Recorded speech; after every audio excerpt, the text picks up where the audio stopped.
ইসলামী bank news top 10।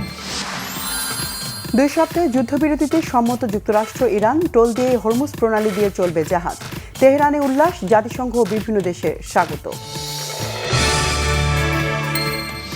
ইরানের সাথে যুদ্ধবিরতি চুক্তিকে যুক্তরাষ্ট্রের পূর্ণ বিজয় হিসেবে বর্ণনা করেছেন মার্কিন প্রেসিডেন্ট ডোনাল্ড ট্রাম্প। বলেছেন, এ বিষয়ে কোনো প্রশ্নই নেই। সামরিক বাহিনীকে হামলা বন্ধের নির্দেশ ইরানের সর্বোচ্চ নেতা মুস্তফা খামেনির। তবে শত্রুপক্ষ কোনো পদক্ষেপ নিলে পাল্টা জবাব দিতে প্রস্তুত তেহরান। নিষিদ্ধ থাকছে আওয়ামী লীগের কার্যক্রম। সংসদে সন্ত্রাস বিরোধী আইন পাশ, অন্তর্ভুক্তিমূলক শিক্ষা ব্যবস্থা গড়ে তোলায় জোর দিলেন প্রধানমন্ত্রী।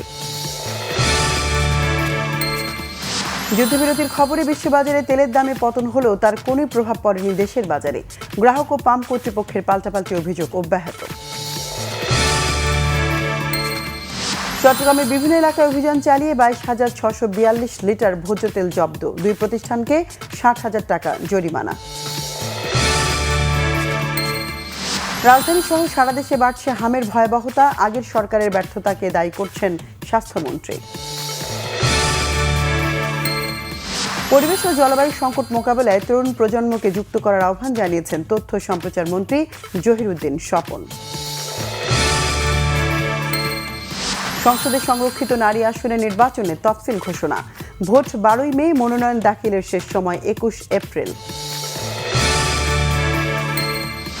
বার্নাব্যুতে রিয়ালকে হারিয়ে সেমিফাইনালের পথে এগিয়ে বায়ার্ন। 1 যুগ পর গেরো কাটল জার্মান জায়ান্টের।